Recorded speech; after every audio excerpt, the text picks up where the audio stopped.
ក្រំពន្លឺព្រះច័ន្ទស្រទន់ខ្ញុំនឹកអ្នកនៅក្នុងចិត្តសំឡេងខ្យល់បក់ឆ្លងកាត់បេះដូងនាំអារម្មណ៍ឲ្យខ្ញុំឈឺចាប់អតីតកាលនៅតែបន្តតាមខ្ញុំដោយស្រមោលមិនចាកចេញស្នេហាដែលធ្លាប់ស្រស់ស្អាតឥឡូវបាត់បង់គ្មានស្នាមសល់ខ្យល់យកនាំអារម្មណ៍ខ្ញុំទៅរកអ្នកតួអ្នកនៅឆ្ងាយមិនលឺសំឡេងទឹកភ្នែកធ្លាក់ជាមួយភ្លេងក្លយំបេះដូងខ្ញុំហាក់បែកជាបន្ទះ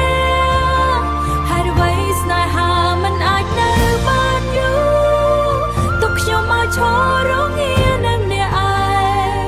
ត្រឹមសំឡេងត្រនឹងក្លយអមអារម្មណ៍ជាគំនូរចុងក្រោយនៃស្នេហា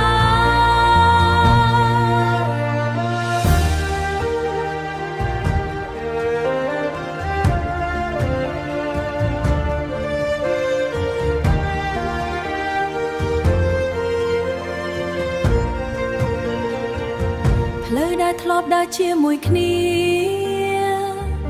ឥឡូវនៅស្ងាត់គ្មានអ្នកស្នាមញញឹមដែលធ្លាប់មានបាត់ទៅជាមួយពេលវេលា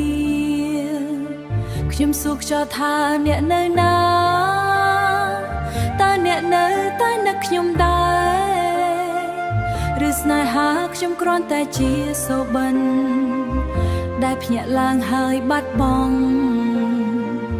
ខ្យល់យកនាំអារម្មណ៍ខ្ញុំទៅរកអ្នកតួអ្នកនៅឆ្ងាយមិនលឺសំឡេងទឹកភ្នែកធ្លាក់ជាមួយភ្លេងក្លយំបេះដូងខ្ញុំហាក់បែកជាបន្ទះហេតុអ្វីស្នេហាមិនអាចនៅបានយូរទុកខ្ញុំឲ្យឈររងានៅម្នាក់ឯងត្រឹមសំឡេងត្រនឹងក្លយអមអារម្មណ៍ជាគំនូរចុងក្រោយនៃស្នេហា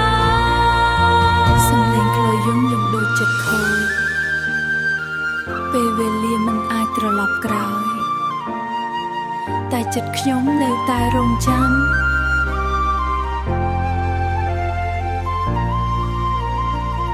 ក្រោមមេឃងងឹតមានតែខ្ញុំនិងសំឡេងភ្លេងបំប្រងចិត្ត